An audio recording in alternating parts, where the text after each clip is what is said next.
Hello everyone and welcome to the Randomized Table Cooking Show. My name is Dana and I'm going to be your host today. So the way this cooking show is going to work, we're going to be using 3 different tools and making one dish. The catch is that every single thing we use is going to be randomized. So real quick, we are going to pop over to our randomizer, see what tools we're using and what we're going to make with them. Cookie sheet, mixing bowl, plastic spoon.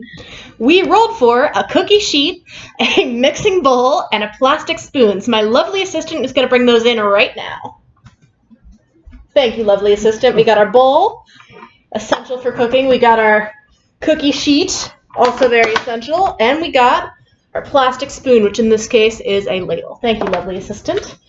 Now we're going to go ahead and roll for what we're going to make with all of these great tools. Peanut butter and jelly. So we just rolled a 3, which means we are going to be making peanut butter and jelly sandwiches with our cookie sheet, our plastic spoon, and our mixing bowl. So now my lovely assistant is going to bring in the ingredients for what we are cooking. Lovely assistant. Here we got jelly, we got peanut butter, and we got tiny ends of bread because that's quarantine, baby. All right. So I'm going to go ahead, thank you, assistant, and make this sandwich for us. So my first step is going to be to take the bread out and put it onto what we're going to be serving the bread on. So in this case, that is this cookie sheet, which is totally a reasonable thing to serve tiny pieces of bread on, being sarcastic. All right. So what I like to do first is put the peanut butter on. So we're going to go ahead and open up our peanut butter. And then we're going to spread it on the bread. So my first thought is maybe use the edge of the bowl to get it out, because I'm not going to want to mix the peanut butter and jelly later, but obviously my bowl's too big and the peanut butter's too small. So it's not going to work. And similarly with the spoon, it is too big to really get inside of here, even if I scoop like this. So I think what's going to happen is I'm just going to stick the skinny end of this spoon into the peanut butter and spread it on the bread, because as we can all tell, that's totally what this ladle was meant for. This big scoopy part, not the tool part of it at all. All right, here we go. Scooping the peanut butter out and putting it on our bread. Just so you guys can see, the peanut butter is moving through the hole in the ladle and kind of eking out there. Oh boy. Oh, it's eking out as I'm pressing down too. I got a nice little peanut butter bubble on this ladle. Lovely. And my bread's crumbling because it's the end of a bread and we have been grocery shopping in a bit.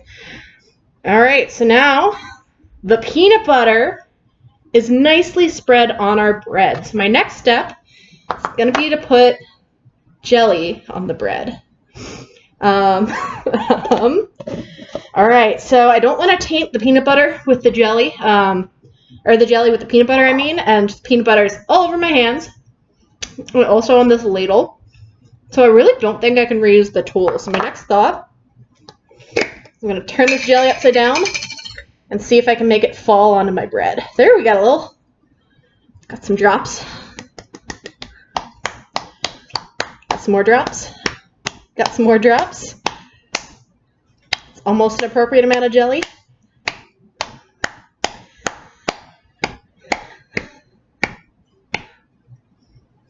I think that's all we're gonna get. All right. So I know you viewers at home can kind of see the amount of jelly I have in here. I'm gonna hold it up so you can better see the amount of jelly. You know what? To spread this out a little better, let's use the other side of the ladle. All right. So we're spreading, we're spreading, we're spreading. There we go. That's a little nicer, don't you think? All right, so our last step is we're gonna put the sandwich together and then enjoy. So those of you who might be tuning in from my blog or my Twitter, or those who I just sent this link to because I think this exercise is very funny, the reason why I'm doing this is so we can talk about tools in education. So when you're using a tool in your classroom, you want to make sure it's the right tool. So if you want your kids to make a peanut butter and jelly sandwich, and you give them a ladle, it's going to be a lot harder for them to do it than if you give them something like a knife that might be meant for the task that you're trying to accomplish. So even though this is a very abstract metaphor of doing things in your classroom, Very important to consider everything that you're using as a tool and think about what is situationally appropriate. Thank you for tuning in to, what did I call it? Random number generator cooking show? Random number generator cooking show.